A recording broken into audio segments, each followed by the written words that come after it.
कोशिश करने वालों की हार नहीं होती कहते हैं, तो हम कोशिश करते रहेंगे और जिस दिन सुप्रीम कोर्ट को ये समझ में आएगा तो वो अपना निर्णय वापस लेगी, 100% लेगी। वर्गीकरण से दिक्कत क्या है? वर्गीकरण केवल और केवल एक फूट डालो राज करो की नीति है।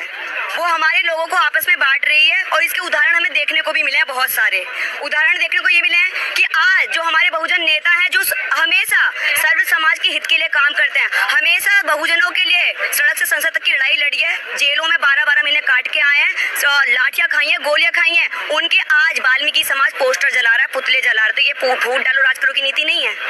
वो जो 85% हमारे बहुजन नेताओं ने 85% का जो बहुजन समाज बताया, आज वो 85% इकट्ठा हो रहा है, तो कहीं ना कहीं वो डर रहे हैं इस चीज से। तो उसी 85% को तोड़ने का काम करने के लिए वर्गीकरण का फैसला लेके आए हैं। ये जो संगठित हो रहे हैं लोग, इनको तोड़ने के लिए क्या करेंगे? मैं ये कहना चाहूंगी कि जैसे भी अपने हमारे लोग हैं बहुत भाईचारे के साथ रहते हैं, तो मैं सिर्फ उनसे ये कहूंगी कि आप अपना आपसी भाईचारा खत्म ना करें किसी और के कहने में। वाल्मीकि समाज है, आए दिन आप भी सुनते होंगे कि जाति के नाम पर आज भी भारत में लोगों को जान से मार दिया जाता है।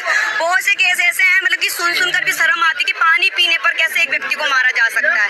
राजस्थान में एक केस हुआ, इंद्र मेघवाल, मतलब एक पानी का मटका छूने से एक व्यक्ति को मार दिया जाता है। तो जब कोई भी हिंदुत्व का भगवा चोला ओढ़ के नहीं आता वहाँ पे कि आज वाल्मीकि समाज के साथ यहाँ पर ऐसा क्यों रहा। हाथरस में हमारी बहन मनीषा वाल्मीकि का रेप होता है और उनको जिंदा जला दिया जाता है, तब ये हिंदुत्व का भगवा चोला ओढ़े व्यक्ति कहाँ गए थे? तब इनको नहीं आया चाहिए था, जैसे कि इस टाइम समर्थन में आ रहे हैं कि हाँ उपवर्गीकरण होना चाहिए, इससे समाज का लाभ होगा। तो इसी प्रकार जब हाथरस में हमारी बहन को जलाया गया था, उसकी जीभ काटी गई, उसका रेप किया गया, तो क्या उनका फर्ज नहीं बनता था कि वो वहाँ पर आए और कहें कि हम तुम्हारे साथ हैं? उस टाइम साथ कौन आया था? जिनकी आज ये पोस्टर जला रहे हैं, जिनके आज ये पुतले जला रहे हैं। इन बात को तो सोचना चाहिए ना।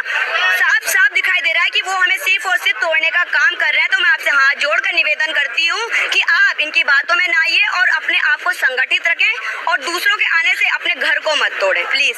लेकिन जो लोग आरक्षण का विरोध करते हैं वो ये तर्क देते हैं कि समाज में जातिवाद नहीं रहा है। अच्छा, आपको लगता है जातिवाद नहीं है?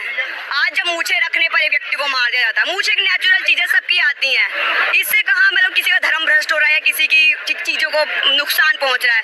मूछे सबकी आती हैं। हमारे एक भाई को मार दिया जाता है मूछे रखने पर, तो क्या जातिवाद नहीं है? आज कहते हैं ना कि आज का जो जातिवाद है वो दिखता नहीं है। 21वीं सदी का भारत है और आधुनिकता के साथ जातिवाद हो रहा है। कहते हैं कि जब दलित पढ़ने लगे तो सरकारी संस्थान मिटने लगे, नौकरियां लगने लगी तो निजीकरण होने लगे। जाति के नाम पर शोषण कल भी होता था, आज भी होता है, सिर्फ तरीका बदला है, शोषण नहीं। तो मैं यही कहना चाहूंगी, जाति जब तक है जब तक आरक्षण रहेगा। मैंने ग्राउंड पे काम किया है, वो लोग ये बोलते हैं कि जो हमारा प्रारंभ से पेशा चलता हुआ आ रहा है साफ सफाई का, वो उस चीज को छोड़ना नहीं चाहते अभी भी।